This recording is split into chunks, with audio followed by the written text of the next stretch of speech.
It's really important to understand, and this is one of the first lessons they teach you in physical therapy, is how our body stores stress inside our cells, changes the way our cells are responding and reacting in our body. And that is why over time, stress causes diseases, and over a longer amount of time can eventually lead to death. So I really want you to just think for a minute and appreciate that if we do not get up and act and help ourselves, and we keep sitting in a place of not victimhood, but making excuses for ourselves, we are allowing ourselves to keep continually getting ill. Now, your symptoms start off small, they gradually get worse over time. You do not want that for yourself, okay? So completing your stress cycles at every time and every point when this happens is incredibly important. Now, how can you do that? Now, I explained physical exercise, great. Physical activity, your body proving to your mind that you are still alive. However, you might be listening to that and thinking, well, you know, I'm still going through all this stress and hurt and pain, but I am getting up and going to work and coming home and still feeling depressed. Like, I'm physically getting up out of my bed and getting changed and going to work. So how does moving and tapping my body and getting some fresh air, how does that prove to my brain that I'm alive? Because clearly me getting up and going to work shows I'm alive, does it not? Because that was the first thought that came to my head. And the point is, I may have been doing those actions, but they were subconscious actions already learnt.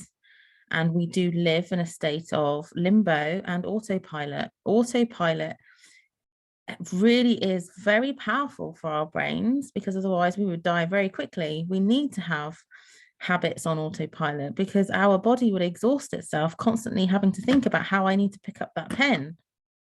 So it does it automatically without me having to think about it.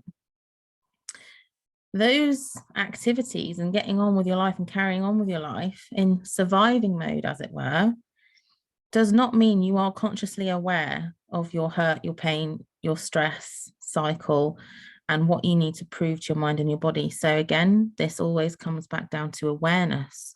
Once you start holding your heart, proving to your mind that you are safe, and you are doing those physical practices because of your stress cycle, you are bringing that to your conscious mind, okay? Getting yourself out of autopilot. Okay, now, the other key benefit to making sure that you are proving to yourself that you're safe is if you keep reacting. And as sometimes when we talk with each other, we can describe it as feeling out of balance. 1 minute we're down here on the scale, 1 minute we're up here on the scale, 1 minute we're overly happy and feel like we're making great progress, the next minute we are down and realize we haven't moved on at all, and we go in the complete opposite direction, feeling out of balance. That is because we're still in a reactive state, because we are not trusting ourselves. We don't trust ourselves. So the whole part of proving that you're safe and that you are alive is that you can trust yourself to take care of you and do what you need to do to make that happen. Okay, every single time we avoid doing that and we sit in a place of reaction, we're feeding the beast of not trusting ourselves. And if we have no trust, we have no self-confidence. Okay. Now, other ways that you can release it.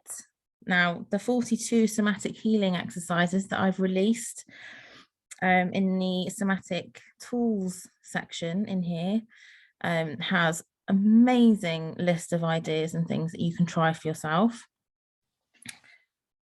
I really like the adult tantrum as one way of getting it out of your body. Crying is a positive thing. We should be doing it all the time, allowing ourselves and planning time to cry. It might sound ridiculous, but I started planning time for myself to cry. As a mum, I had to plan that time because I didn't want Thomas to see it. So I would have to make sure I was having a bath time or something where I could just allow myself to go there and release. Breathing, deep breathing, social interaction, having one really good relationship in your life can do absolute wonders. And I think sometimes we often feel pressure to want to have lots of different relationships, but you really don't need many for you to just be able to walk away from that coffee and cake and had a great hour and a laugh and a chat with someone who's on the same level as you. And honestly, quite honestly, if you're in a place in your life where you feel completely alone and isolated and you don't even have one person you can do that with, I've been in that place. I understand that place and I hear you. So what can you do to change that? Because you are going to continue staying in that isolated state if you do not go and join a book club or do something or make a connection or just make a suggestion to go out and have cake with someone.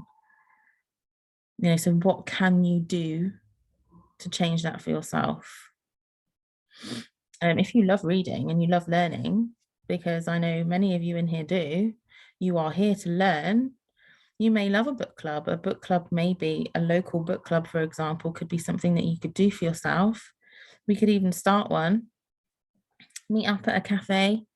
You know, you just have to put the suggestion out there, put the suggestion out to the world. And don't worry if nothing comes back and you get complete silence. Okay, we want to work on that fear of rejection. The only way to work on that is just to keep putting the ideas out there. Okay. Affection and self-expression. So affection, kisses, cuddles, sex. Okay. Great if you're in a relationship, not so great if you're single. Now, again, I completely relate to years of singledom and not being able to have affection in that way in my life. So, ladies, masturbation. We're going to talk about this. It can literally save your life and free your body from disease. We do not take responsibility for our sexuality enough. And I wanted to address this in case any of you feel that you've felt quite depressed for some time and you believe that your libido is shot, dead. You're not feeling it. When you feel heartache and loneliness, it's very hard to feel attractive and sexy. And it's easier, quite frankly, to just forget about it as even a thing that exists. I've been there too. However,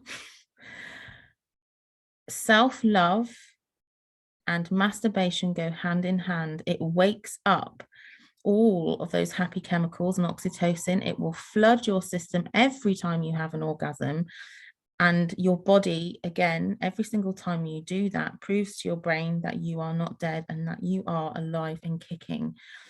And it's our responsibility to keep our libido up, even if we're single. So, number one piece of advice, ladies, do it often and be proud of doing it.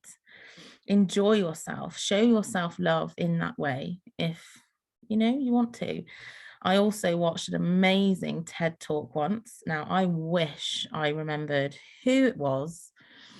I can't. I've tried to find it for today's video, but I can't for the life of me find it. However,